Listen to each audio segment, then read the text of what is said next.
en la Sierra Tarahumara, pues es un lugar aislado, es un lugar donde no ves, no hay un pueblo ahí ni nada, sino es un templo solitario en el cual los tarahumaras bajan cuando van a hacer sus festividades. Y bueno, pues ¿qué pasa? Que en el siglo XIX se construye un potrero en Sigüibo, en la localidad de Sigüibo, es decir, en la comunidad de la Mesa de la Hierbabuena. Y ese potrero, lo que pasa es lo que funcionaba de esta manera, es decir, salían de la cabecera municipal de Batopilas con los burros o mulas, llegaban al potrero a descansar y como traían los lingotes de oro, pues tenían que descansar esas mulas, cambiaban de mulas y se iban con unas mulas descansadas. Bueno, pues eso creó un gran impacto.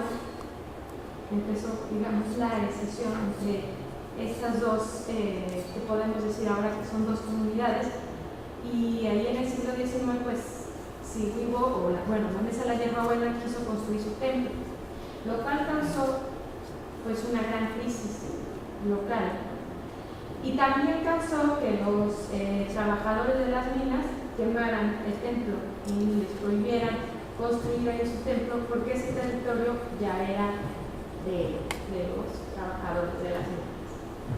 Pero ahí empieza la decisión, digamos, de la comunidad. Ya después vuelven a construir el templo, intentan volverlo a construir en 1940 más o menos, y al construirlo, ahora los que queman el templo son la gente de Coyhaique, ¿no?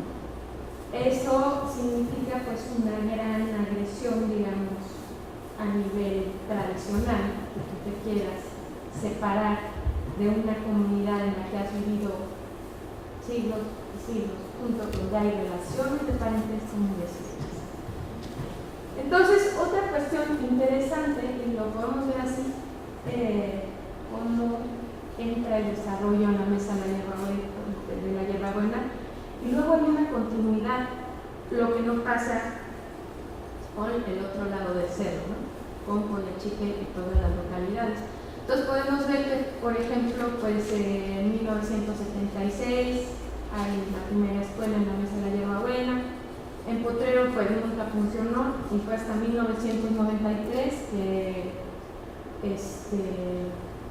se volvió a instaurar la escuela, ¿no? Y entonces aquí vemos varios ejemplos de cómo hay un rezago entre la Mesa de la Hierbabuena, la comunidad de la Mesa de la Hierbabuena y la comunidad de Potrero, donde está la Universidad de Coyhaique, ¿no? Y bueno, en este otro cuadro vemos que empieza el desarrollo en el sentido de que en ese momento, ya desde épocas de las minas, los tarahumaras de la Mesa de la Hierbabuena empiezan a vivir más tiempo en una sola localidad que Sigüibo. Entonces ahí ya empieza a haber otra ruptura, que es la ruptura, digamos, de su sistema económico. ¿Por qué? Porque los tarahumaras pues, viven la mitad del año de un lado y el otro por lo mismo de su organización, digamos, su sistema económico les exige que siembren en dos lados para que realmente tengan comida pues todo el año. Entonces aquí vemos, por ejemplo, números, uno de Cedesol y otro de la Unidad Médica Rural, donde ves que bueno, pues ya hay una tendencia muy fuerte de los de la Mesa de la Hierbabuena a quedarse en una sola localidad. Entonces aquí vemos más o menos el impacto que ha tenido Sigüibo. Las casas son hacia adentro, es decir, son bardeadas, hay muchos huertos, no hay tierras para sembrar porque hay tantas casas que pues, ya no hay espacio para sembrar ahí. Y ya mucha gente pues, ya no va, digamos, a sus rancherías a sembrar. Solo los de edad mayor siembran, hay una sobrepoblación, hay sedentarismo, lo cual también afecta pues, a nivel de salud, ¿no? Y bueno, ¿de qué viven? Pues sabemos de qué viven, ¿no? Digo, de hacienda de Nervantes. El CIDIAM se vuelve un intermediario entre las instituciones gubernamentales y la comunidad, que eso es muy interesante. Luego, pues la alimentación cambia y están mucho más informados que la gente de Coyhaique, ¿no? Y aquí estamos viendo como un proceso de transhumancia cada vez menor. Y aquí podemos ver otro impacto que ha tenido otro programa de desarrollo, que ha sido el programa de oportunidades educativas. ¿Qué pasa aquí? Que la escuela, desde 1993, se construye en la localidad de Coyachique. Pero ellos sí viven la mitad del año en esa localidad y la otra mitad del año se dispersan en diversas localidades. Pues, ¿qué pasa con la educación, ¿no? Entonces, los niños no pueden dejar la escuela. Entonces, se tiene que quedar en una localidad. Entonces, digamos que el programa de oportunidades ha afectado en la transformación de las tarahumaras de Coyachique y también en la economía familiar y en la dependencia, digamos, del dinero. Es decir, hay una transformación de un cambio de sembrar en sus rancherías a recibir el dinero de oportunidades. Entonces hay una dependencia monetaria. Todavía siembran y todavía hay quienes que, por ejemplo, dejan su familia y se van a sembrar a las partes altas y luego regresan a vivir ahí. Hay más huertos. ¿Y qué sucede? Es que antes los tarahumaras no tenían huertos. ¿Por qué? ¿Por qué? ¿Cómo vas a tener huertos si vives 6 meses en un lado y 6 meses en otro? Cuando tú te vas ya a las partes altas, pues ya tu huerto ya se secó, ya se lo comieron los animales, en fin, no hay esa cultura de huertos. Sin embargo, se ha promovido en muchos programas de huertos, ¿no? Pero ahora sí hay más huertos. ¿Por qué? Pues porque ya la gente ya está viviendo ahí pues la mayoría del año, ¿no? El siriame sigue siendo un siriame muy tradicional, es decir, no es un intermediario y sigue, la localidad de Coyachique sigue viendo a nivel muy abstracto todos los programas de desarrollo. Es decir, cuando fuimos a hacer entrevistas allá preguntamos, bueno, y tal programa que, ¿cuál es ese programa? Y este otro programa, es decir, eso para los Rarámuri de Coyachique es un nivel de abstracción muy alto, no hay ese entendimiento. En cambio, la mesa la llevó sí hay. Y bueno, hay un desconocimiento obviamente de sus derechos y sus obligaciones. Y entonces, aquí vemos que en realidad hay muy pocos programas que han tenido un impacto positivo a largo plazo. Y bueno, la parte negativa es que sí se ha provocado una codependencia, ¿no? Recibir e involucrarse lo menos posible.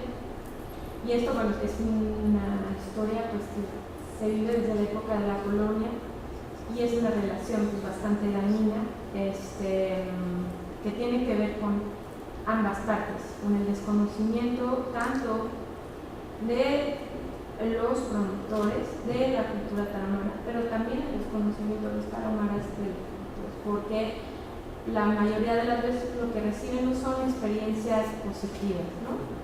Y eso lo vamos a ver un poquito más adelante. Luego,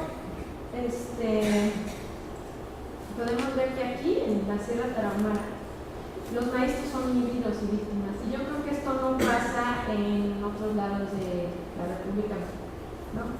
Yo creo que en otros lados hay maestros pues, que son bilingües realmente, o sea, que sí hablan bien su lengua y hablan bien el español, no sé, en Oaxaca, en México, en Chiapas.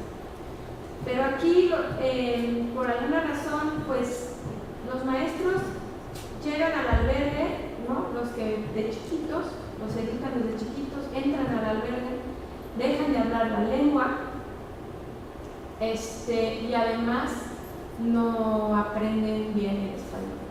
Entonces están en la ambigüedad total.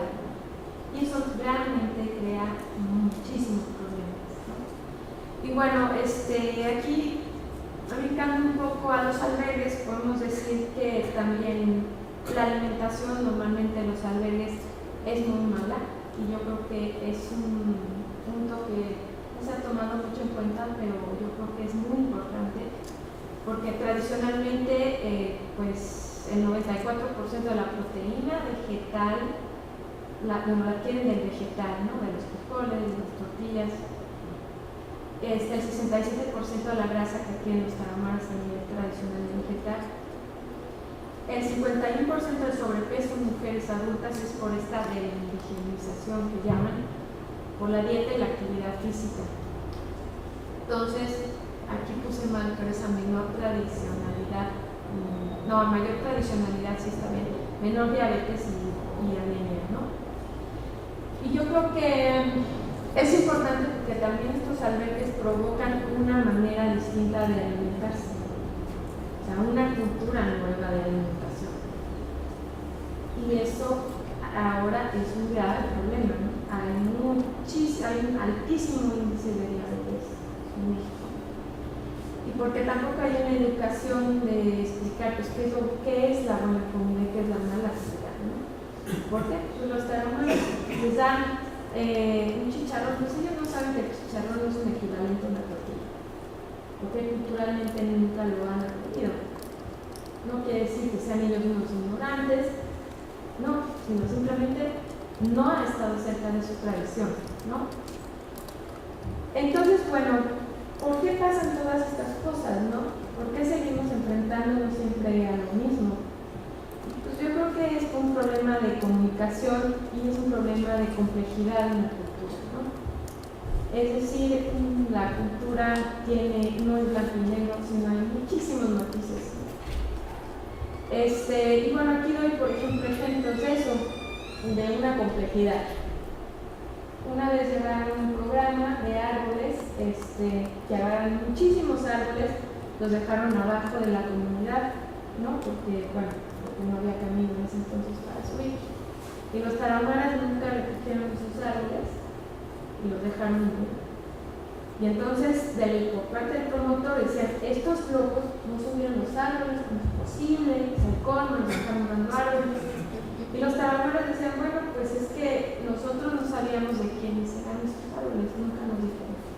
No vamos a tomar algo que no es de nosotros. Entonces, ahí hay una complejidad. Y hay una complejidad porque yo creo que muchos no lo entendemos. No entendemos. ¿Cómo es posible que no se les ocurre eso? Se los llevaron, pues es de ellos. ¿Por qué no se les ocurren estas cosas? Bueno, pues es que es otra cultura, ¿no? Bueno, y también por otro lado está la manera como están estructurados los programas productivos, ¿no?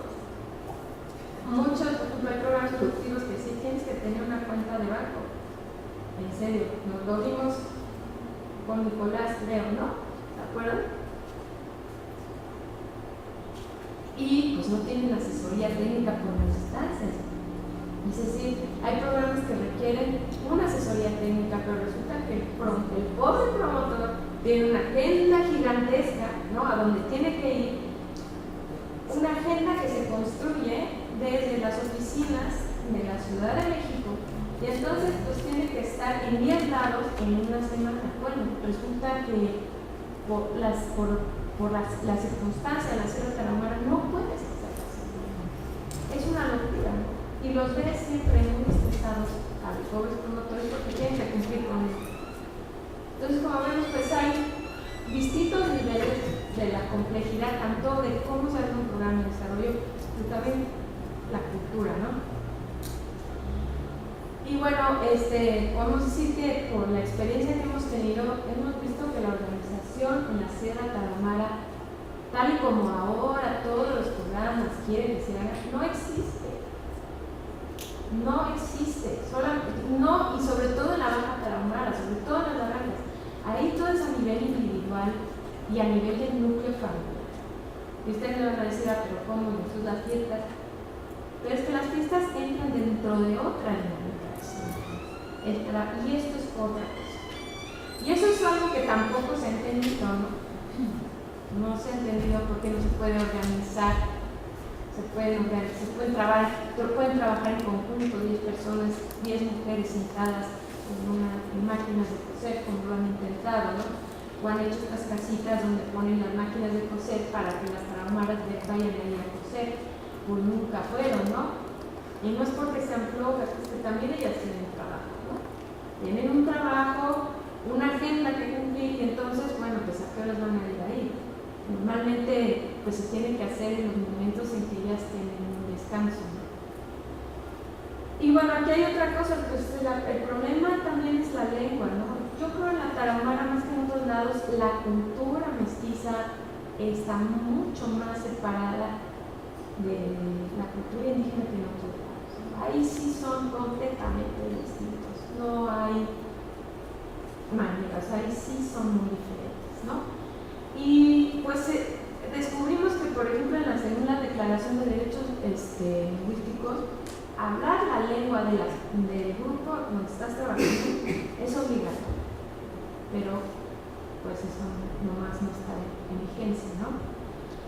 Y bueno, y podemos hablar mucho de todos los ejemplos que hay sobre la lengua, ¿no? Por ejemplo, los anuncios son mal traducidos, ¿no? Entonces el Tarahumara, leer el cartel donde nos invitan pues a hacer artesanías, ¿no? Como de Conza, ¿no? Dejar artesanías ahí para que de Conza les compren todo. Pues resulta que entienden las palabras en lengua rarámuri, pero no entienden el párrafo porque están mal traducidos.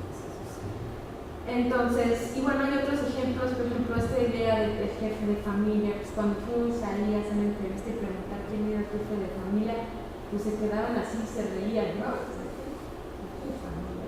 ¿Qué es eso? Entonces, pues podemos ver que, digo, en términos de su pensamiento, pues hay muchas cosas que podríamos rescatar, sobre todo si los promotores lo supieran pues más, ¿no? O sea, la mujer pues tiene 4 areguas, fuerzas vitales, y el hombre 3, o sea, ¿qué significa eso? ¿No? Y qué significa que pues sea una sociedad muy local en ciertas regiones, no en todas, ¿no? También tenemos que hablar de que hay una gran diversidad cultural en la ciudad de Tarahumara y eso también ha complicado la ejecución de los programas de desarrollo. Entonces, pues no hay una relación respetuosa, pero pues porque hay muchos prejuicios, ¿no? Y hay muchos prejuicios también del lado del Tarahumara, pero no es porque, pues yo creo que también por su experiencia, porque no ha sido muy agradable muchas veces, ¿no? Tenemos que decir que esa región es muy violenta, tradicionalmente violenta. Y la violencia no es a partir de ahorita de la región, ¿no? O sea, ya lleva muchos años, ¿no? No sé, podemos decir que desde los 70 o más. Entonces, es una relación muy, muy complicada, ¿no? Y los mestizos, los promotores que están trabajando en la CDI, pues antes no fueron promotores, ¿no? Antes fueron narcos o, ¿me explico? O sea, es la cultura de la Sierra Tarahumara, ¿no? Entonces, actúan como tal, o sea, Nico puede explicar qué tal nos fue con esos promotores, no sé cuánto tiempo estuvimos con ellos y bueno, yo casi los mato, ¿no? Una actitud terrible, y hay otros que no son así, pero hay muchos que son gente muy...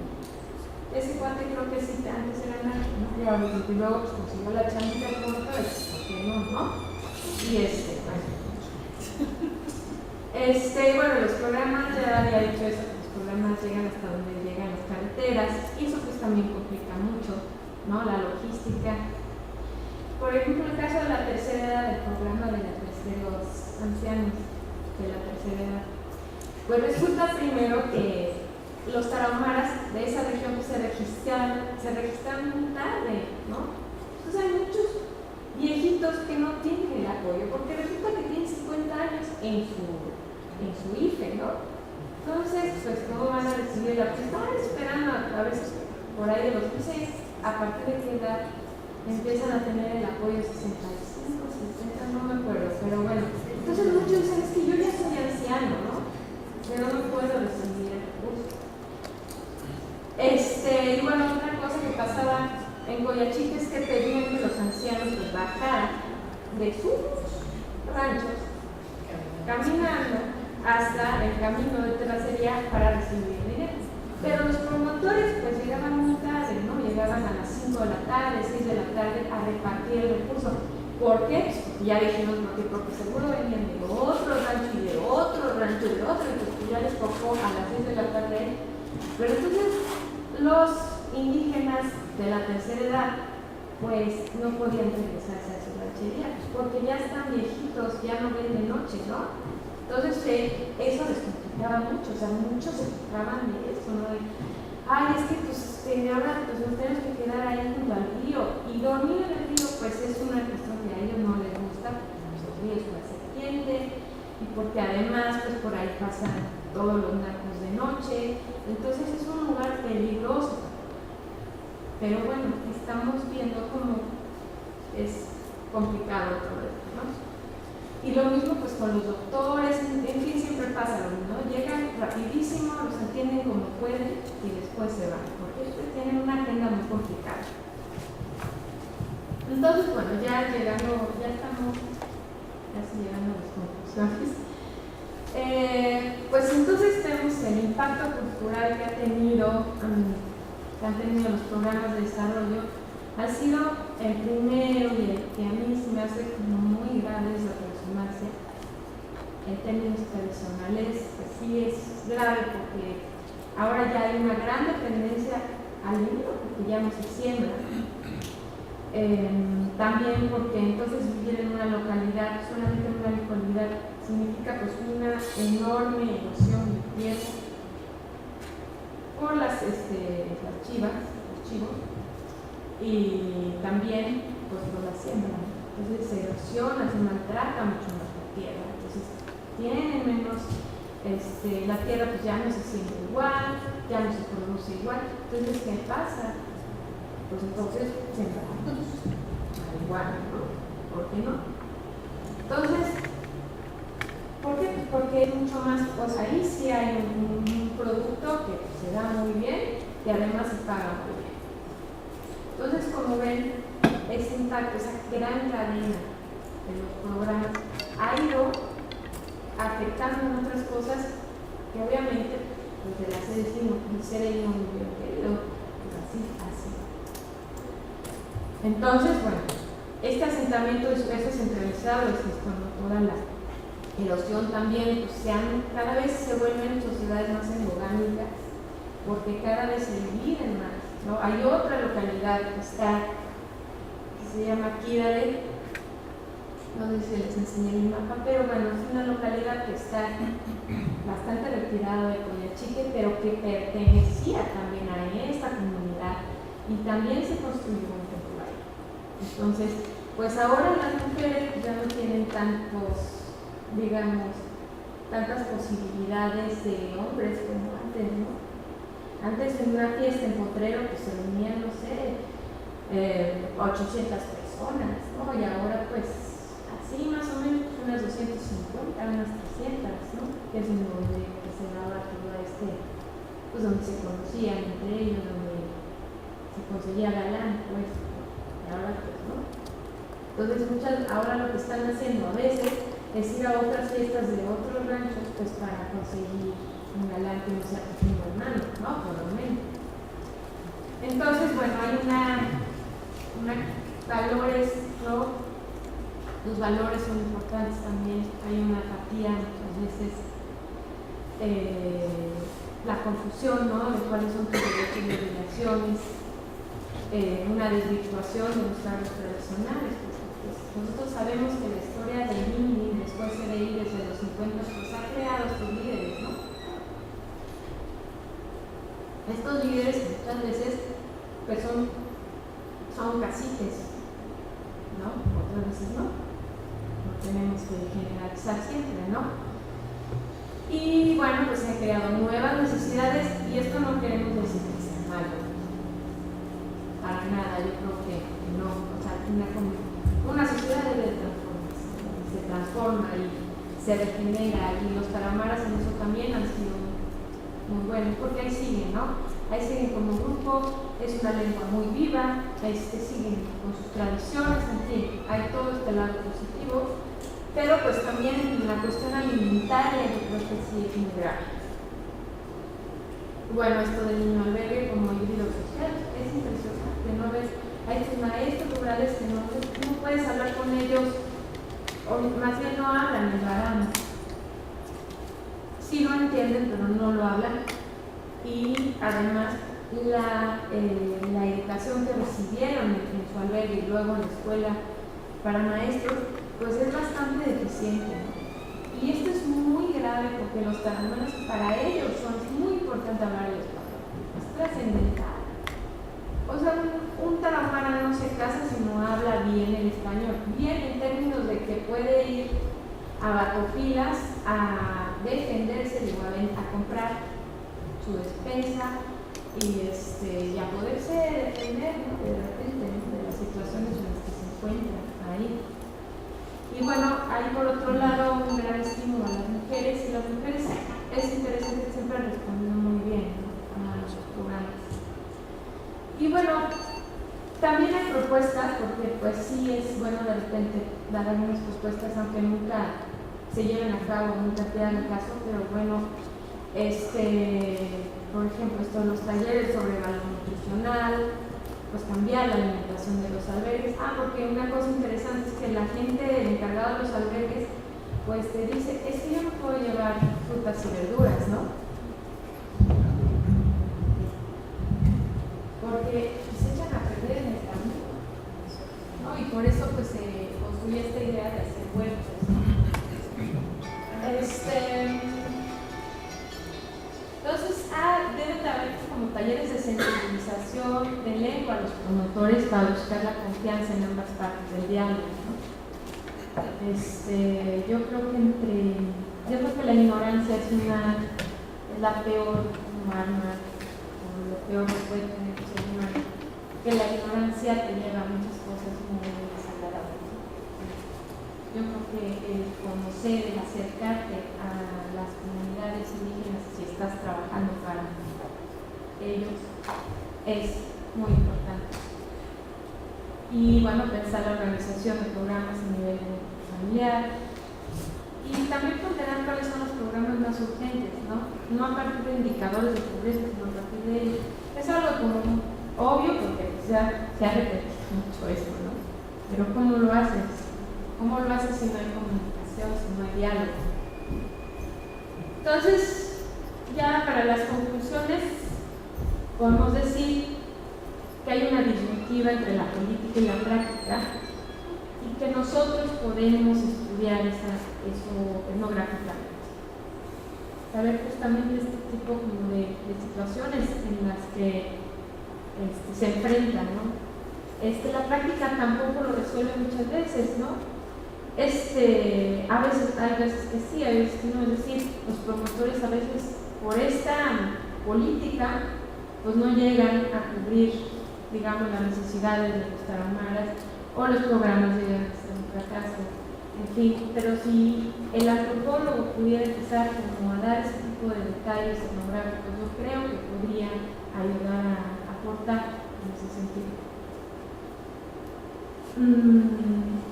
Y lo triste del asunto es que cada vez se busca menos el consenso de la gente y prefieren enfocarse a programas que impliquen una relación con la gente.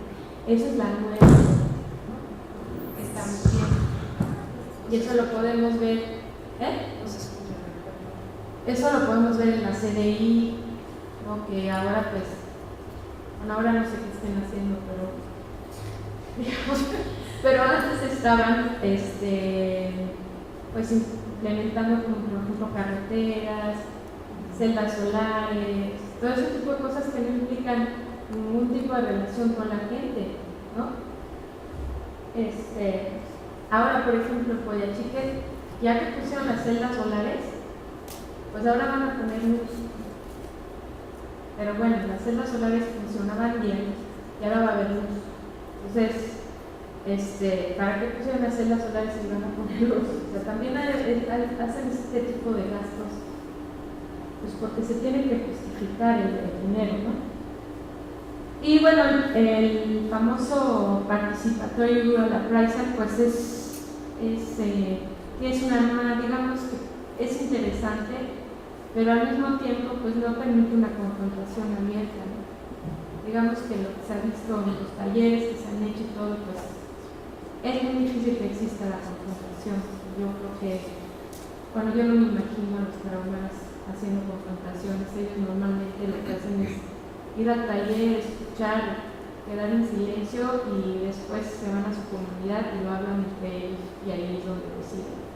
Y muchas veces por eso pues, el promotor no entiende qué pasó, porque hace el taller o habla con ellos sobre cierto tipo de programas y los tarahumaras pues dicen sí o no, o lo que sea, pero luego van a la comunidad desde donde realmente toman la decisión y el promotor pues nunca se entera de esa decisión. Luego, pues aquí hay una crítica a los antropólogos que dice Lilo que los antropólogos que trabajan en desarrollo son políticamente correctos. Y con esto quiero decir que se basan en ciertas ideas generales que son la mujer, por ejemplo, es inferior en la cultura indígena, la mujer hay que empoderarla, ¿no? Porque es inferior, porque está concebida como inferior. Y la verdad es que, pues no siempre, no es cierto, y no es un problema de los indígenas, ¿no? Tampoco. O sea, la sociedad occidental, las mujeres somos esclavas de muchas cosas, ¿no? O sea, digo, nosotros no, pero muchas. Bueno, estoy inventando un concepto, por lo menos, ¿no? Pero entonces, digamos, que hay todas estas ideas, ¿no? Por ejemplo, esta idea de sí, vamos a organizar a todos los tarahumaras, vamos a hacer una cooperativa de miel, no sé qué, y pues fracasa, pues, ¿por qué? Porque no se pueden hacer cooperativas en ciertas regiones de la zona tarahumara. Entonces, eso es un problema muy grave, ¿no? O sea, lo curioso es que se creen que son innovadores porque están basados, digamos, en todas estas ideas sobre los grandes pensadores del desarrollo de Naciones Unidas, de UNESCO, de todo eso, pero no es así, o sea, la realidad nos transforma completamente todo, ¿no? Entonces, tiene que ser un crítico independiente, y por eso nosotros somos etnógrafos. ¿Por qué? Porque a partir de la experiencia nosotros vamos a crear una teoría de esa experiencia. No necesitamos, podemos leer mucha teoría y ayudarnos de eso, pero en realidad nosotros tenemos la capacidad de ver cierto tipo de realidades ahí a nivel local. No tenemos que forzarlo con ningún otro tipo de pensamiento, sino a nivel local podemos ser críticos independientes, podemos aportar muchas cosas. Y bueno, también tenemos que estar conscientes que los antropólogos seguimos aportando cosas en beneficio a las relaciones humanas, queramos o no, lo seguimos haciendo. Y yo creo que esto también lo dice en las constituciones del museo, que es importante tenerlo en cuenta, una manera de pues, ubicarnos un poco y decir, bueno, ¿cómo le puedo hacer para que no suceda así? Acepto que sí, la historia de la antropología ha sido antimonista en muchos momentos, pues ¿cómo le puedo hacer para? Y entonces aquí, pues, basados en Escobar, pues Escobar dice pues, que hay que antropologizar el desarrollo. ¿Cómo hacer pues, con esto? Con ejemplos etnográficos. Y bueno, ya esto.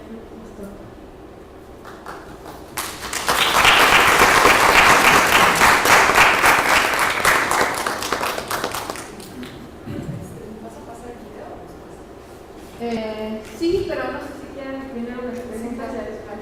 Sí. Siempre te va a ser muy interesante. Como trabajamos en una zona muy cercana y hay muchas cosas muy similares y otras cosas que hablan diferentes, pero o sea, como que todos tenemos, inclusive todos tenemos un pequeño evolucionista dentro de nosotros.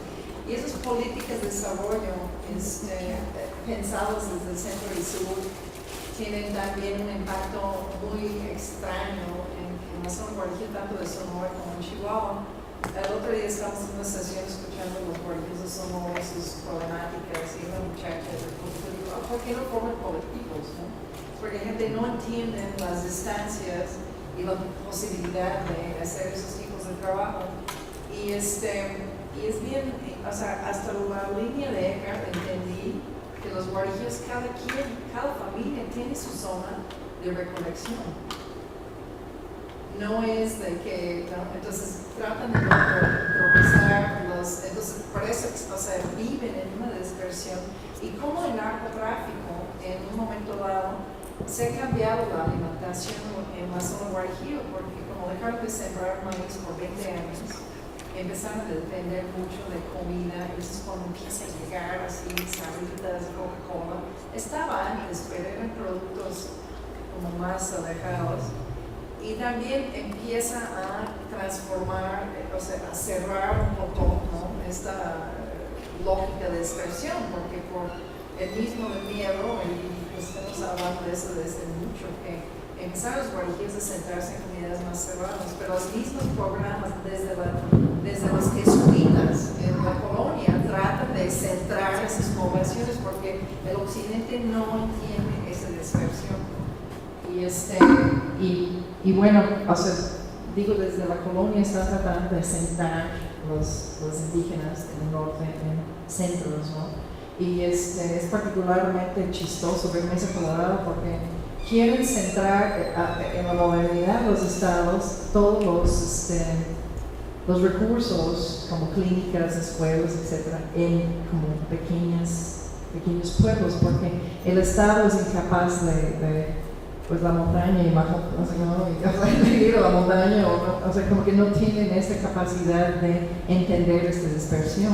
Entonces siempre quieren concentrar todos los recursos en cabeceras o lugares y hacer que los indígenas vienen, y es así una cosa, o sea, de una historia de fracaso de programas. Y en Mesa Colorado es particularmente chistoso ver porque hasta pintaron como piedritas y pusieron calles y quieren que se ve como un pueblo mestizo, ¿no? Y los indígenas caminan en diagonales ignorando todas estas calles y esta cuadradez occidental que tenemos. O puede ser también en otras regiones que sí hay esas nociones de puntos cardinales, y bueno, pues en la Tarahumara pues funciona de otra forma. Y bueno, o sea, lo que sí creo que hay unas políticas ahorita en el estado de Chihuahua, siempre están diseñados pensando en los tarahumaras, que es un número muy numeroso. Entonces hay políticas estrictas, políticas de control natal, que puede resultar devastador en los otros pueblos donde hay 800 o 700, ¿no? Pero toman como referencia las políticas públicas a partir del grupo más numeroso siempre. Y pues ahora sí hay mucho impulso de estrictos controles de natalidad y es muy por encima de las opiniones de las mujeres, ¿no? Entonces hay esta noción del feminismo occidental, que el problema de las mujeres indígenas son su religión, sus hombres y su pobreza, ¿no? Y Shannon Mohanty, o sea, dice eso muy bien, que bueno, ya dejen de decidir cuando en la Tarahumara, y tanto con los tarahumaras como los guarijíos, las mujeres reciben herencia por partes iguales, son ejidatarios. Yo tengo niñas ahí en la zona de guarijío que dicen, yo tengo 5 vacas, ¿no? Mi hermano no tenía ni uno, ¿no? Porque no los cuidó y se murieron, ¿no? Entonces hay nociones muy distintas de lo que significa desarrollo o sea, sí me gustaría que comentaras un poquito sobre cómo estas ideas de desarrollo de mujeres están influenciadas en esta zona. Pero sí, el narco definitivamente vino a cambiar las pautas de comida, y ya están regresando a sembrar, pero o sea, es muy interesante, no lo había pensado hasta la reunión anterior, que gente mencionaba basura, comida, estas cosas que van cambiando a partir de esas nuevas influencias.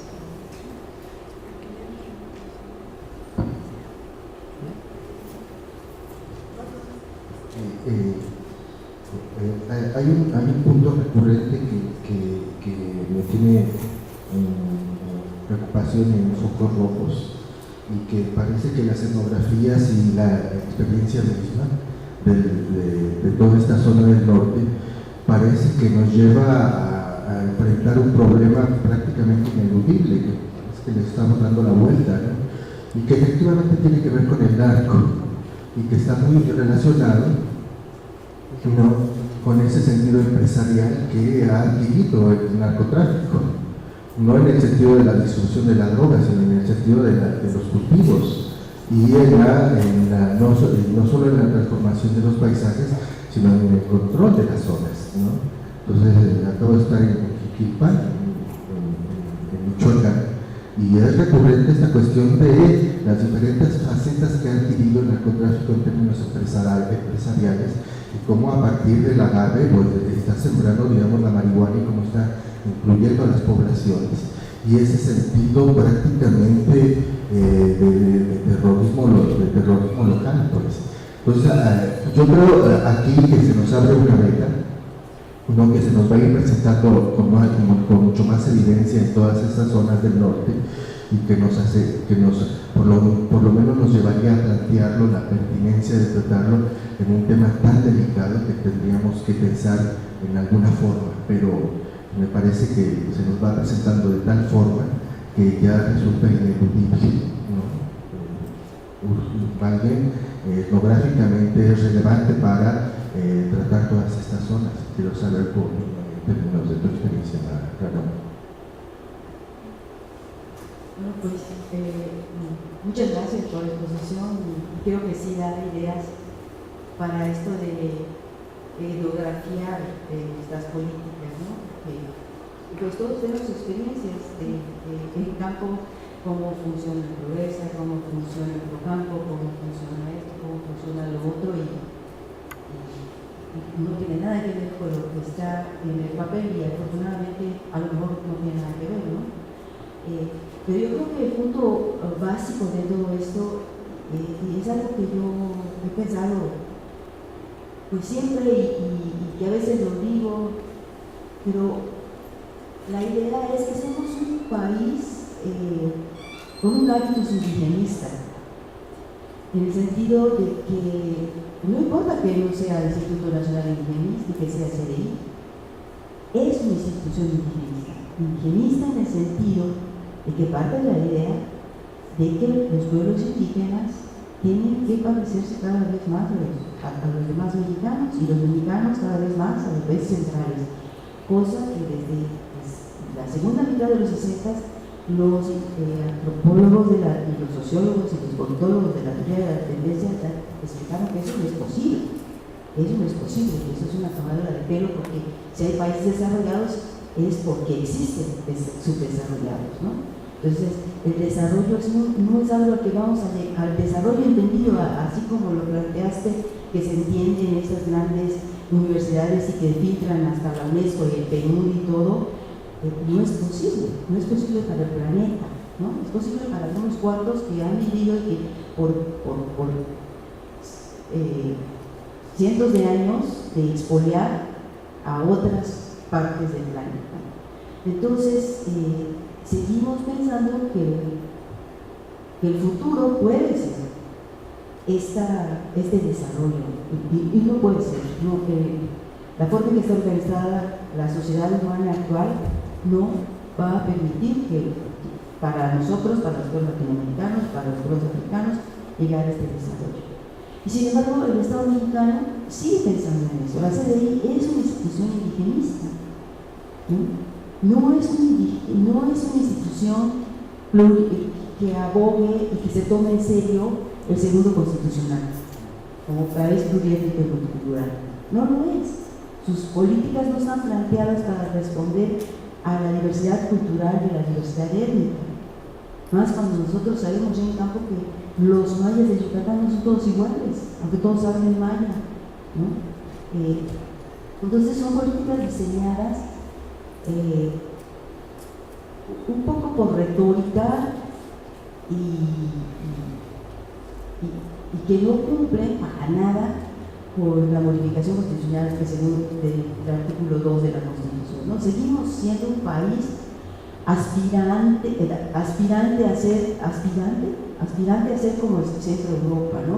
En ese sentido, yo creo que a 25 años o algo así de México profundo hay que volver a ver a Bonfil, porque estamos todavía pensando en el México imaginario, ¿no?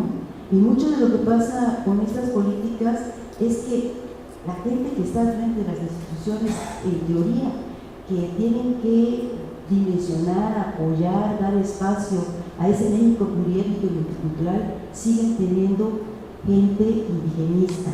Tenemos todos los mexicanos hábitos indigenistas. Queremos ser un México imaginario, que además es inviable por todo lo que sabemos de lo que está pasando en el planeta, ¿no? Cómo está África, cómo está América Latina. Y sabemos que las alternativas no pasan por los planteamientos de las universidades del primer mundo, sino que pasan a veces por las universidades de los países todavía colonizados, y sobre todo pasa por oír a la gente misma de las comunidades, ¿no? Que son creativas y que a pesar de todo responden reconociendo en cierta medida su diversidad cultural y étnica, ¿no? Entonces yo creo que uno de los problemas es que seguimos, el Estado mexicano sigue pensando, aunque diga todo lo contrario, en que México es un país que debe de aspirar a ese desarrollo, ¿no? Que es el desarrollo del Banco Mundial y que todos deberíamos de alguna manera hablar español, ¿no? Y no están preocupados por esos bilingüismos que aparecen de repente sorprendentemente en algunos compañeros de las comunidades que son perfectamente bilingües, que hablan perfectamente maya, comentaba bien a Paula la semana pasada, un compañero que habla perfectamente maya y perfectamente castellano, ¿no? Pero no es eso lo general es lo que ella plantea, que ni hablan en castellano ni hablan en la lengua indígena. Entonces, ¿qué es esto de lo pluriétnico y lo multicultural? Pues es nada más algo que está en la Constitución y que no sirve para absolutamente nada.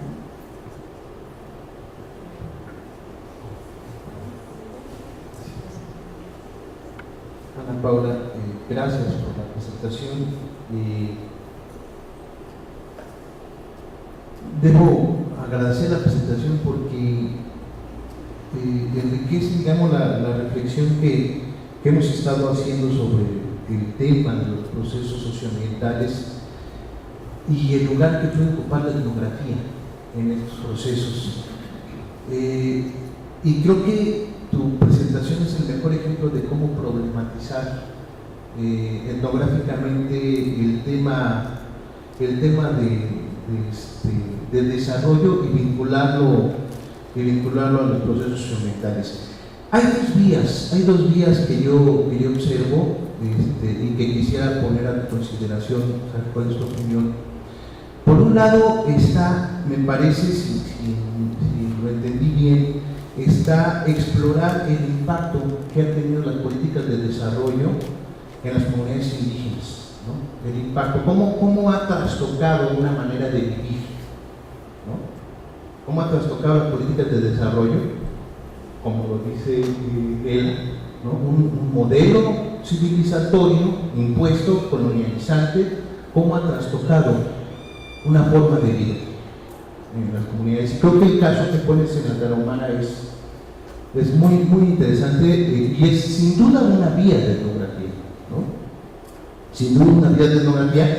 Pensar también en el planteamiento de que estamos hablando de escenarios que trascienden lo local, que tienen impactos regionales, que tienen impactos estatales, incluso globales, ¿no? Y en ese sentido es interesante. La otra vía que yo considero que es pertinente va en el sentido también de una etnografía de los proyectos civilizatorios nativos, ¿no? Que en algún momento a mí se me quedó muy grabado en una reunión de coordinadores nacionales cuando el AFANI se cuestionaba si somos capaces de etnografiar ahora el proyecto civilizatorio maya, si hay un proyecto civilizatorio maya, ¿no? Y cuando hablamos de un proyecto civilizatorio estamos hablando no exactamente de la alternancia de una noción de desarrollo impuesta por Occidente y por otro lado un proyecto civilizatorio nativo que tendrá otras características totalmente distintas.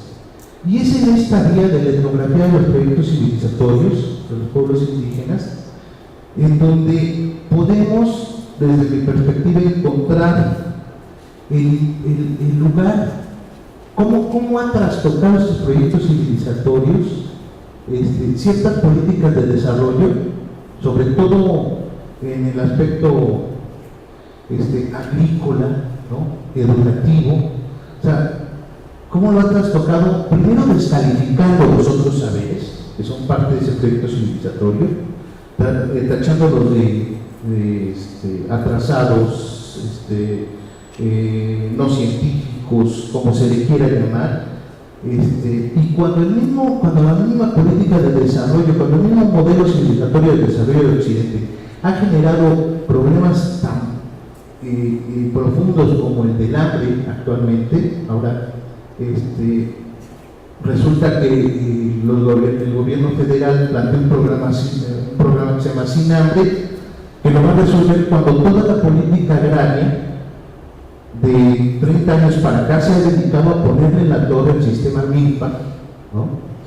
Y ha generado, digamos, ha cuestionado ese modelo civilizatorio sobre el cual se sustenta la producción del sistema Milpa, ¿no? Ha generado el hambre en el campo mexicano y ahora piensa, o sea, te lo vende como un problema y piensa resolverlo. Entonces, yo creo que la otra vía, la del modelo civilizatorio, también es un terreno donde la etnografía puede aportar en un sentido muy contrastante, ¿no? Muy contrastante. O sea, de un lado tenemos un modelo que prioriza la generación de riqueza, la ganancia, el consumo, y de otro lado tenemos modelos civilizatorios que estarían abogando por otros estilos de vida. No sé si las comunidades tengan o los pueblos tengan un concepto para analogarlo, para homologarlo al desarrollo. No sé si sea vivir bien o bien vivido, porque hasta ahí tendríamos que distinguir entre el discurso etnopolítico a nivel latinoamericano, ¿no? Yo respeto mucho el avance en Bolivia con Evo Morales, pero es claro que también hay un discurso panfletario en ese terreno y que es distinto a lo que puede construirse desde las comunidades. Entonces, no sé si pudieras reflexionar un poquito más sobre estas dos vías que a mí me parece que son interesantes y que lo que yo creo que es muy significativo es que es esta noción de desarrollo la que ha generado los procesos de crisis socioambiental en las comunidades, y es precisamente a lo mejor la vía más adecuada para caracterizar un proceso socioambiental, ¿no?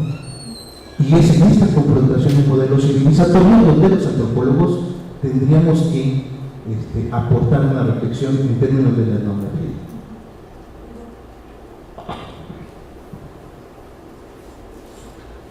Sí. ¿Quieres que sigamos con la ronda? No, pero sí, no, comento esto y después seguimos. Sí, nada más voy a comentar los últimos para no hacer. Bueno, en cuanto a lo que dice Harris de las mujeres, pues yo creo que lo que he visto es que hay el único programa que existe ahí de mujeres, pues es de las unidades médicas rurales, donde van y se revisan, tienen que ir para, no sé, cada 3 meses a revisarse y les dan el dinero, ¿no? Y lo hacen muy bien, o sea, ahí no hay ningún problema. Y lo mismo, bueno, en Coyachique, donde no hay una unidad médica rural, pues ahí van los doctores, ¿no? Y lo que dicen desde el lado de los promotores, pues dicen que que ha sido como muy bien aceptado y muy bien organizado. Se supone que esto se hizo, que es una tontería, pero se hizo porque decían que los hombres eran los que se gastaban el dinero para emborracharse, entonces que era mejor que lo tuvieran las mujeres, ¿no? Pero eso es otra vez otro prejuicio más, ¿no? Entonces, en ese sentido, digamos que no ha habido tantos programas para las mujeres. Hay otro programa que hicieron en la mesa de la hierbabuena de pollos, y cuando yo fui todavía pues estaba empezando, ¿no? Entonces no sabía decirte que realmente no hay tantos programas enfocados a las mujeres, porque ahí en esa región pues la lengua, las mujeres casi no hablan en español, entonces me imagino que por eso no. Y luego en el caso que dice, también la menciona la Jaris y Javier en cuanto al narcotráfico, pues ha sido un programa de desarrollo muy exitoso, porque tiene toda una manera de funcionar que es eficaz. Tiene su lado muy oscuro, obviamente, pero digamos que pues siembran cerca de su localidad, lo cual pues, no tienen que inmigrar, no tienen que dejar a su familia, lo pueden hacer así, ahí al lado. La gente que trabaja, digamos los intermediarios, los que van y les dan las semillas, es gente que conocen de toda la vida, ¿no? O sea, son mestizos de patopilas. Bueno, ahora eso ha cambiado un poco, ahora con todas estas situaciones pues ya han entrado gente de fuera ahí, pero digamos que en un origen pues era algo como muy casero, ¿no? Muy familiar, y por eso funcionaba, porque había una relación de por medio más allá de algo, o sea, de un promotor, ¿no? Y por otro lado, pues ahora sí es una situación muy triste. Yo he visto cambios radicales desde cuando estuve viviendo allá, y ahora que he regresado hay un cambio radical, hay un cambio muy triste entre los jóvenes, por ejemplo, los jóvenes de 26, 30 años, ¿no? Ya los ves con caras distintas, no sé, es otra energía, es otra manera de enfocarse, de ver la vida, porque ya hay más involucramiento, ¿no? Antes los tarahumaras eran pues simples peones, ¿no? Que sembraban, pero ahora ya hay muchos que son intermediarios.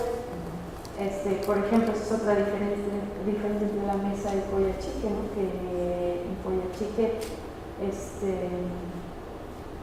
son todavía muchos, digamos, siembran, y ya en la mesa de la hierbabuena ya son intermediarios, cual quiere decir que son los que van y compran en otro lado. Y eso ya culturalmente pues ya empieza a afectar mucho, porque ya hay más relaciones estrechas con toda esa gente.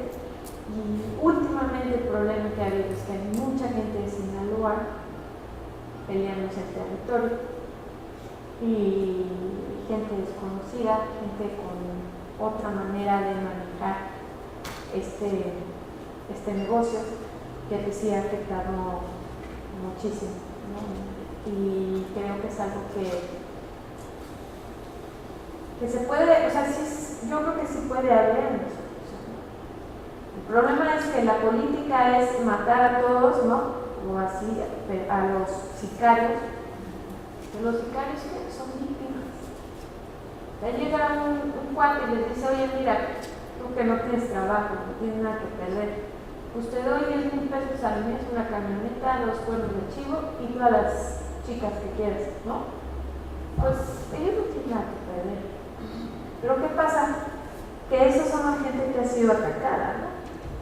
¿Y qué pasa? Pues los matan, se mueren, pero hay muchos más que no tienen trabajo, que no tienen nada que hacer. Entonces, ahí debería de haber pues, un impulso al desarrollo de otra manera, ¿no? O sea, realmente trabajo, buscar un trabajo, ¿no? Para todas esas gentes. Los tarahumaras no son sicarios, pero acá muy pocos.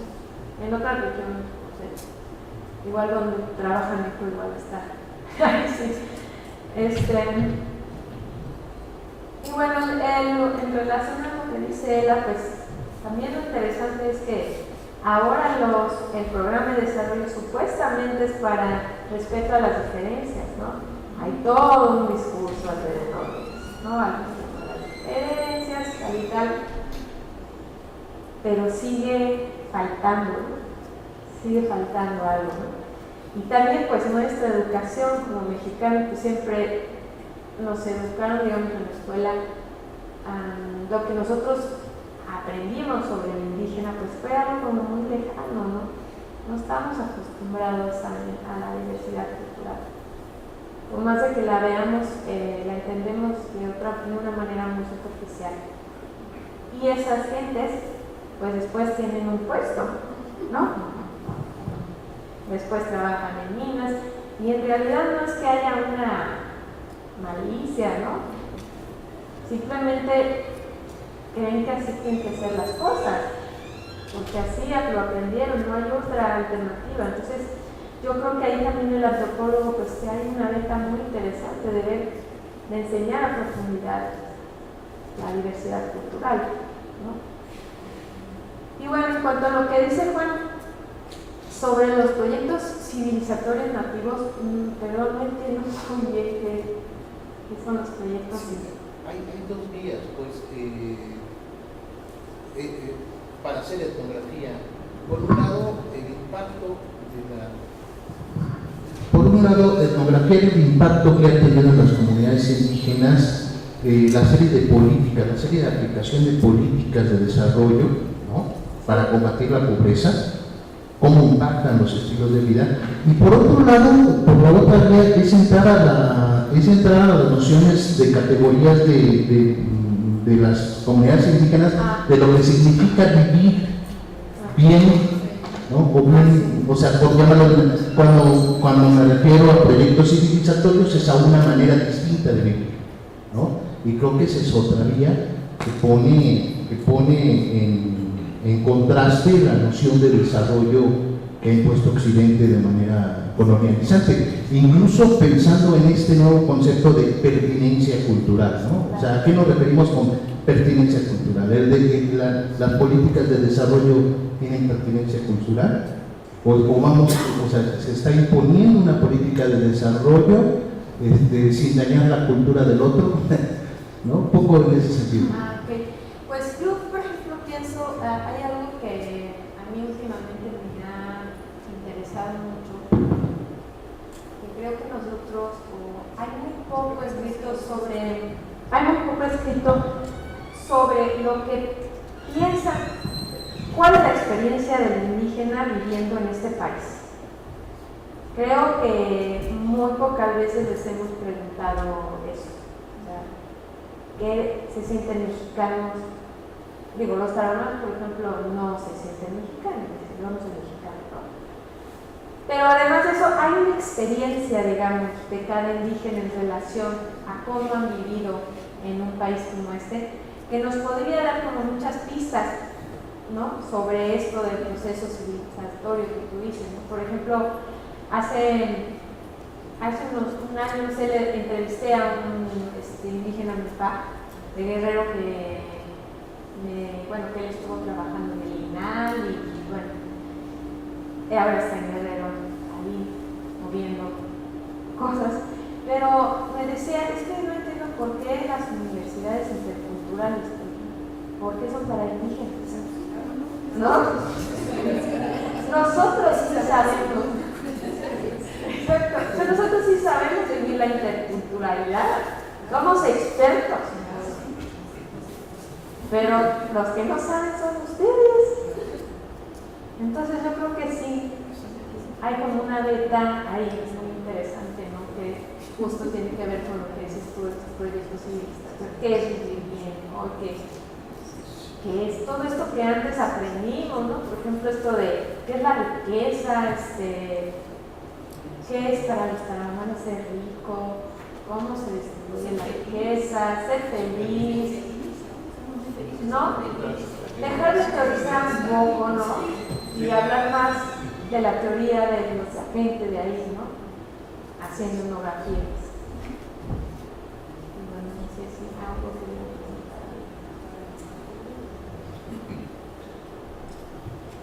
creo que todo esto, pues finalmente lleva agua al molino, y es un molino que a todos nos interesa. Pero recordando a Narciso, sus palabras, esto tiene múltiples escalas. Entonces, aquí tú nos diste la oportunidad de entenderlo al nivel de lo local. Y está bien, porque finalmente en lo local es donde nosotros, lo que nos da la oportunidad como individuos de entender cómo estas distintas escalas se pueden cruzar. Porque aunque haya un diseño de una política indigenista o vía de la CDI, pero pues también hay realidades a escala estatal. Por ejemplo, no me acuerdo si alguna vez Alejandro Aguilar Seleni me decía que los Pimas están enojados, porque pues todo se va para los tarahumaras. Entonces, entonces todos los tarahumaras. Entonces, en Oaxaca, pues a lo mejor, no, sí, los zapotecos, los mijes, claro que sí. Y las historias se nos llevan a fregar, ¿no? Como igual en Baja California, son minorías, pues nadie la pega, empezando por los antropólogos. Porque también todas estas cuestiones de lo que nosotros percibimos a escala local, pues tampoco se me hace como que una gran novedad, en términos de que si nos acordamos que en los 60, en este librito de Foster, que se llama Antropología Aplicada, pues nos empieza a dar razón de todos estos contrastes. Entonces, aunque el antropólogo esté presente, pues también el detalle es que esto se decide en los escritorios. Ese es el problema. Entonces, si llega un egresado de la Universidad de Pilgrim, entonces dicen, esto es lo que está ahorita de moda y lo aplican. Pero, por ejemplo, el aspecto de la consulta es lo que yo pienso que sería como que por donde se debería comenzar. Dice, bueno, ¿qué es lo que necesitan las localidades? ¿Qué es lo que ellos, dentro de sus necesidades cotidianas, pues pueden identificar como necesario? Por ejemplo, cuando yo trabajé con los nahuas de la Sierra Norte de Puebla, y empezó a haber un apoyo tan fuerte al café como lo hizo el Mecafé en ese entonces, una institución que ya desapareció, la gente se comenzaba a crear un nuevo orden de necesidades. Por ejemplo, decían, bueno, sí, ya tenemos café, pero ¿qué es lo que a mí me va a servir en este lado, en un momento dado? ¿Tener matas de café o tener secadoras de café? Entonces la gente se va planteando lo que les puede ayudar, lo que les puede servir. Porque pues finalmente la realidad que tú nos retrataste fue solamente la de dos comunidades y la problematización es útil para ver en qué medida esto afecta la realidad de lo local. Porque, por ejemplo, creo que era Moisés Sáenz que lo que decía, su frase, la punta de lanza son las carreteras. Ahí empieza, ¿no? Si hay carreteras, la infraestructura funciona y es lo que le da la pauta a que estos programas de desarrollo comiencen no a funcionar, a intentar aplicarse, y todas estas cuestiones de justificar propuestas, de ir con el punto de vista del gobernante de turno, etcétera, etcétera. Porque a propósito de lo que mencionaba Juan, ayer una noticia que a mí de entrada me pareció impactante, lo que Evo Morales decía que iba a recuperar no sé qué tal cantidad de minas o de tierra, no me acuerdo bien cómo decía, y tú dices, wow, aquí, ¿cuándo lo vamos a ver con un gobierno como el que tenemos? Entonces, por mucho que nosotros seamos críticos y demos ejemplos etnográficos, el problema es que nosotros nos enfrentamos con el poderío de las instituciones mismas y una lógica. Yo todavía no imagino qué estrategia podríamos idear para que se hiciera una presión desde abajo, ¿no? Por un lado, teniendo la participación de la gente, que la gente opine y que sea sobre todo una parte imprescindible del diseño de estas políticas. Porque aún las ONGs, por lo que yo entiendo, que se supondría que tendrían también esta perspectiva más a lo local, pues luego tienen que estar sujetas que a la lana, que a esto, que a justificar, ¿verdad? Entonces está todo sujeto a la lógica de las mismas instituciones.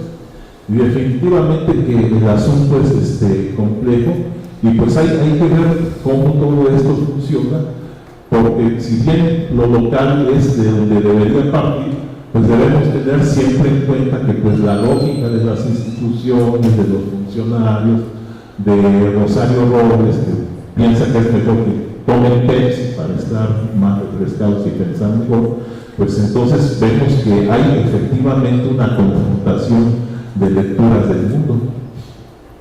Yo tendría algunos comentarios y dos preguntas muy concretas.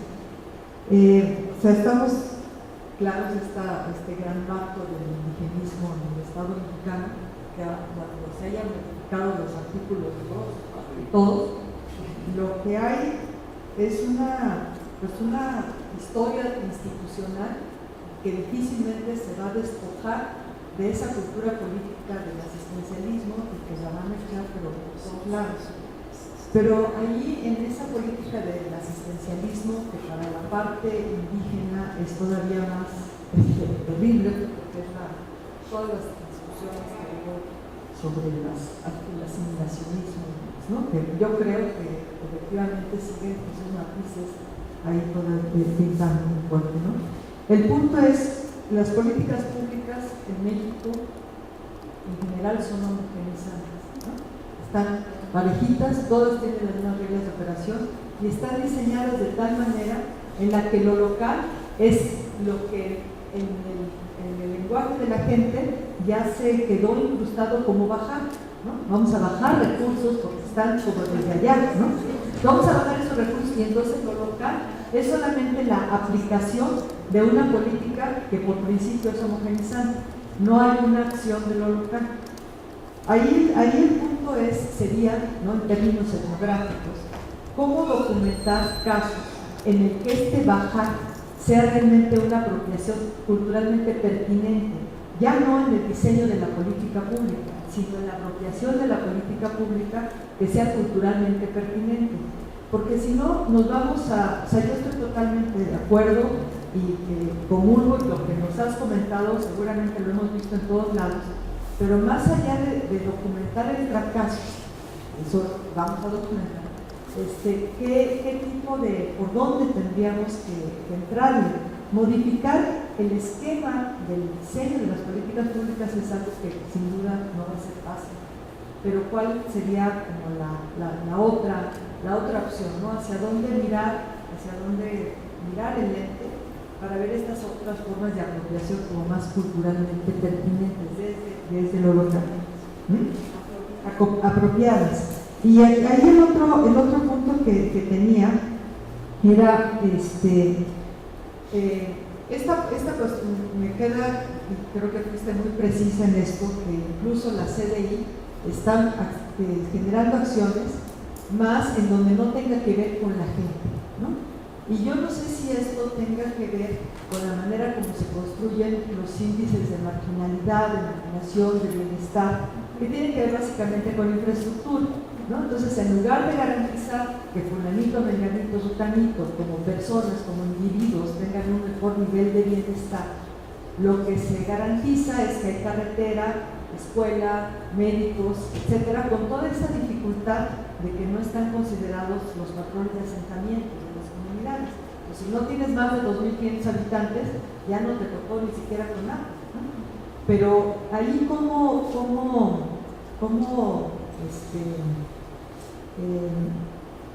entrarle, ¿no?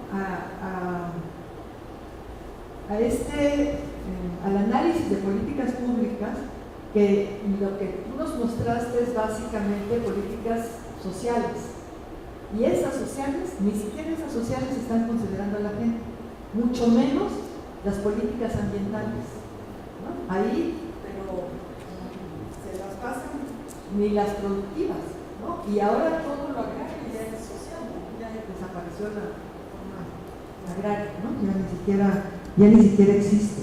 Entonces, ¿cómo se complejiza más esta cuestión que decías de las políticas públicas cuando se sectoriza la acción del Estado, ¿no? Y allí, pues, en donde habría elementos realmente de entrarle a la etnografía, más allá de lo del fracaso, porque nosotros nos estamos planteando trabajar para ver los operadores de los programas, para ver los técnicos, los promotores. ¿Es ahí pertinente o tenemos que pensar en indagar como más arriba, sabiendo que no vamos a tocar con mucho de los cursos, ¿no?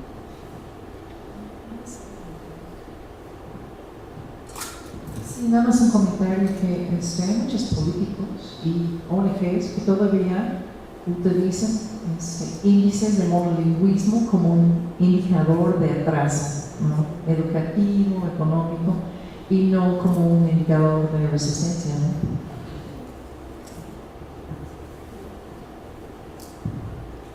Gracias, Ana Paula, por la brillante exposición que a mí me hace pensar toda esta cuestión del desarrollo en la difracción que puede haber también en las comunidades.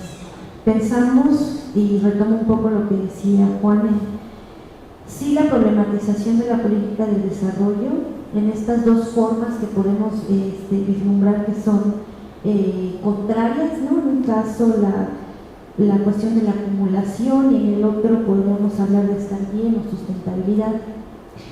Y de ahí yo me iría a la otra todavía más allá, hablando de esta experiencia en las comunidades, donde estos dos polos se encuentran inmersos en ellas, ¿no? O sea, o en una región, por ejemplo, hablamos en la región de la montaña, hay quienes están en un movimiento de defensa del territorio, de alejar las áreas naturales protegidas, la reserva de la biosfera, etc.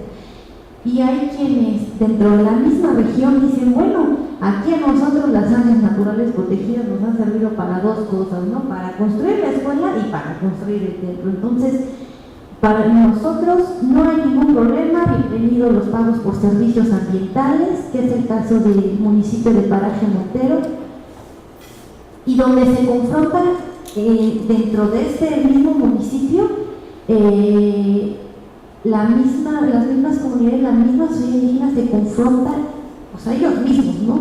Porque el municipio manda a talar los árboles de otra comunidad, ¿no? De Xochiatenco, y bueno, Xochiatenco dice, oye, tú estás aquí acumulando todo el pago por servicios ambientales, a ti te dan por los árboles, tú aquí acumulas que es el dinero, vaya, ¿no? Y nosotros aquí solamente estamos viendo pasar los camiones ¿no? llenos de los troncos, y no es que no peleemos el dinero, lo que no queremos es que caiga, ¿no? Porque el talar se traduce literalmente en la montaña, el deslajamiento de los cerros. Entonces ellos están viendo no solamente el peligro de cuidar sus bosques, sino el peligro de su propia vida. Entonces internamente dentro del mismo municipio hay esta polaridad y esta confrontación, porque estamos vislumbrando sí los proyectos, pero que se pueden aterrizar perfectamente a las mismas comunidades, ¿no? Y entonces ahí es donde puede estar justamente lo complejo de lo complejo, porque estás viendo dos respuestas y dos modos de actuar y dos prácticas que están jalando al lado contrario, y que el resultado o lo que se traduce es en una fractura comunitaria. Y las políticas del Estado creo que lo ven perfectamente. Si hay fractura, entra todo, ¿no? Y se hace lo que se quiere, porque la comunidad está fracturada. Entonces, si yo quisiera que, no sé si tú tengas, ¿no? Me imagino que es complejo y que a lo mejor, no sé si tú tengas una luz sobre esto, ¿no? También, porque al final lo vemos en la misma práctica de la gente. Y ahora el segundo, esto más bien no era tanto como una pregunta, sino un comentario. Dentro de esta pelea y demás que entran los recursos o los bienes naturales, tenemos por ejemplo los programas de la Cruzada contra el Hambre, ¿no? Que ahora se están usando como una estrategia para militarizar las regiones indígenas. Y no cualquier región, sino las regiones, la mayoría regiones que se han caracterizado de cierta manera por la resistencia. Entonces, en Guerrero, la Serena es la que va a estar en la montaña y la Marina en la Costa Chica, administrando comedores a los que no van a acceder, a los que no van a tener acceso a todo, sino las mismas comunidades se preguntan y ahí es donde dicen, bueno, ya es el colmo, ¿no? Vienen, nos dicen que nosotros tenemos hambre, sí tenemos hambre, que nos van a dar un comedor donde no nos van a dar lo que nosotros estamos acostumbrados a comer, y aparte solamente va a ser para las mujeres embarazadas solas, que eso dicen así, ¿cómo? O sea, aquí los ancianos abandonados, que también es una cosa que sucede aquí, ¿no? Aquí en la ciudad, pero muy escasamente sucede en los pueblos indígenas. Y para los niños en estado de malnutrición o anemia, que también se, bueno, aquí cuándo, quiénes, ¿no? O quiénes son los malnutridos, y en qué momento dijeron que aquí se necesitaba un comedor, ¿no? Eso es lo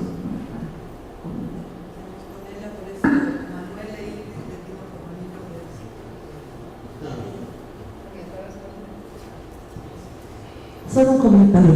Quería poner a consideración también el hecho de que creo que las políticas públicas en general podríamos también considerarlas como otra cara de un problema estructural que implica un despojo continuado, ¿no?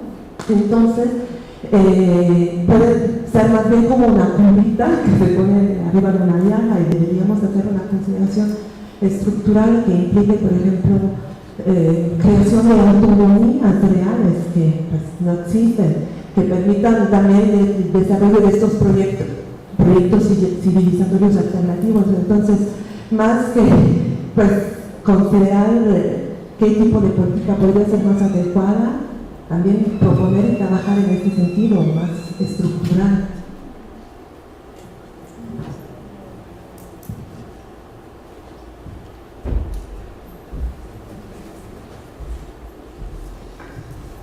Sí, gracias también por la conferencia.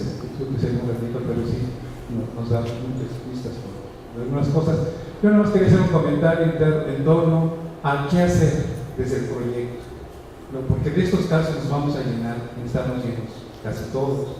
¿Pero qué hacemos con esto? Yo creo que algo que ha hecho el proyecto, y lo puede hacer tal vez de manera más intensa, es darle voz a la gente que está viviendo esto, a las comunidades, y mostrar que la irracionalidad no está en ellos, sino en los proyectos que devastan, que causan más pobreza, que no está en los pueblos que se negaron a entrar a los programas de café, ¿verdad? Que a los pueblos de Tlaxcala que se negaron a quitar sus terrazas y los límites hubo proyectos tan absurdos como estos, de quitar los magueyes que delimitan las terrazas para tener 2 o 3 surcos más. Desde luego, pues la erosión y la devastación iba a ser muy grande y se negaron. Sí, hay una racionalidad y una lógica a esto sí lo podemos mostrar, esto sí le podemos dar voz, y además ahora tenemos no solamente las vías académicas, sino tenemos muchas otras maneras de difundirlo y tratar de incidir, por lo menos con la escala de continuo, donde se están tomando estas decisiones, donde se están aplicando estos programas.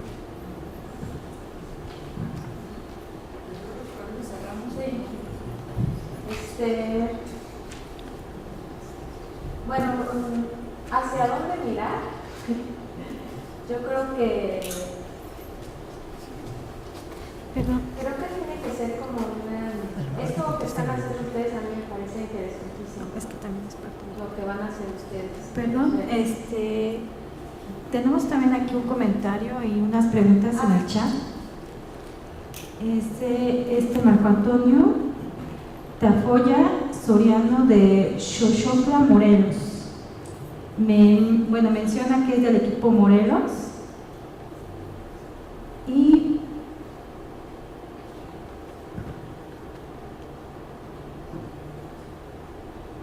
está un poquito extenso. Primero que nada le manda saludos y comenta que es un escenario de pérdida paulatina de la cultura propia, de imposición inminente de conceptos de desarrollo ajenos y sin camino de salvación aparente.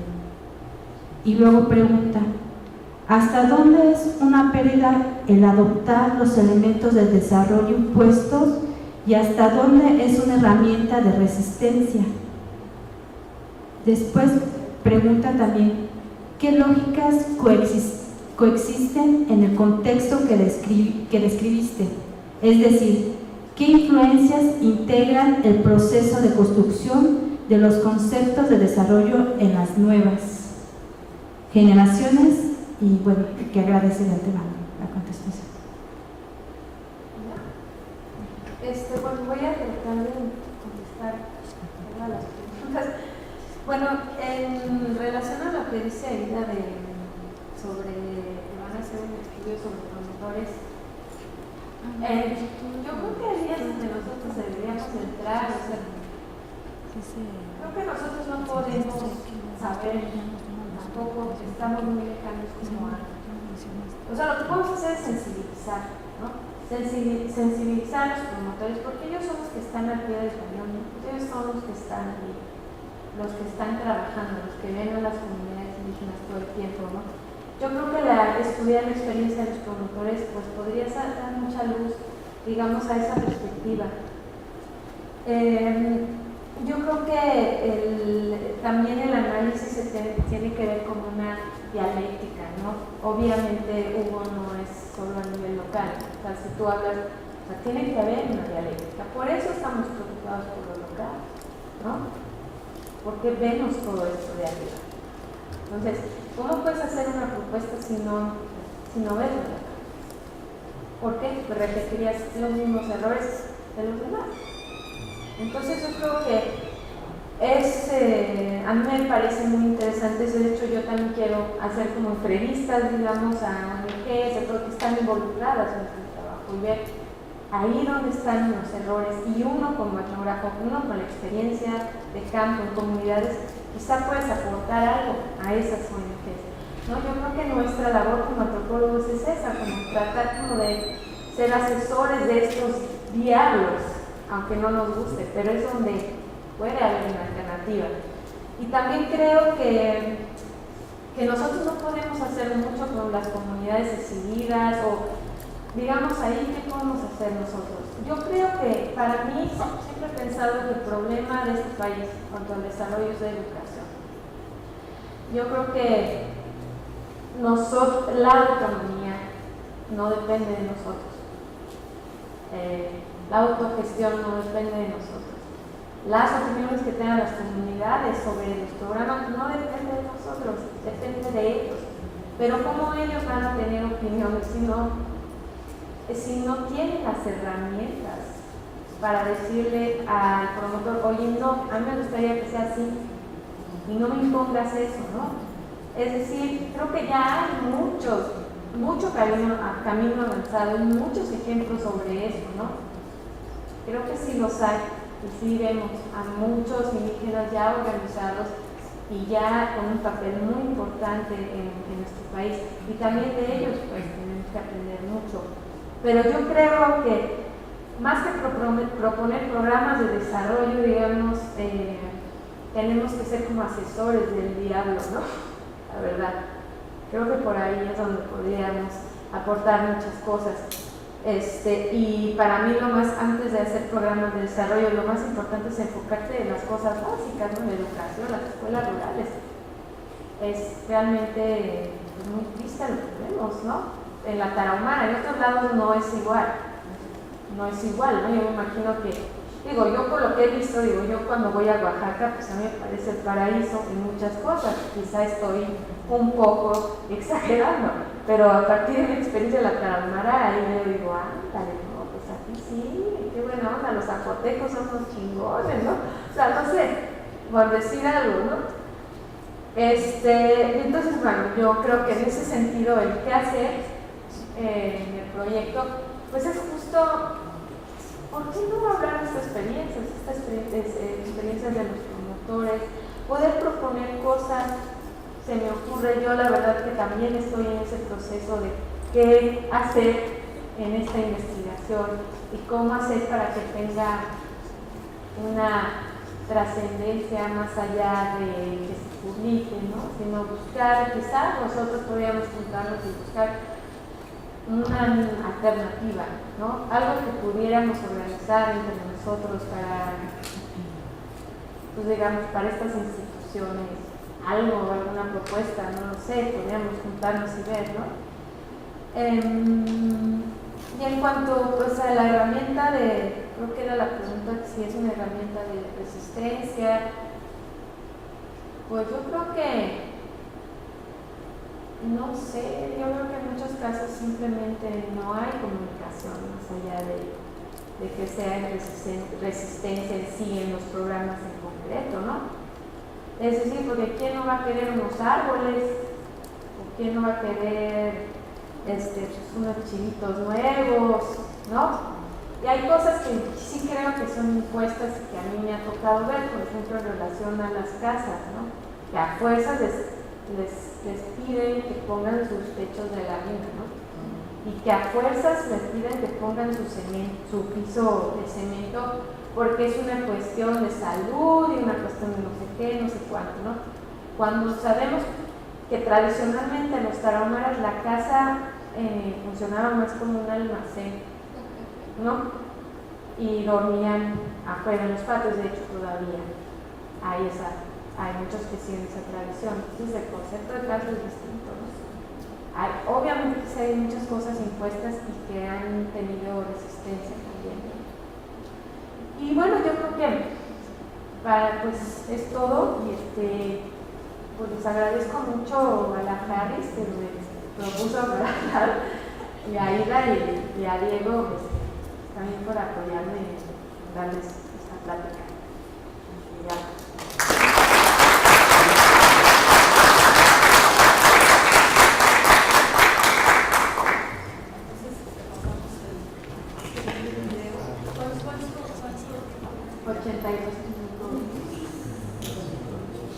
Sí, ya sé. Porque nos dicen que no se puede pasar por internet. Que no se puede pasar por internet, no. Solo se puede proyectar.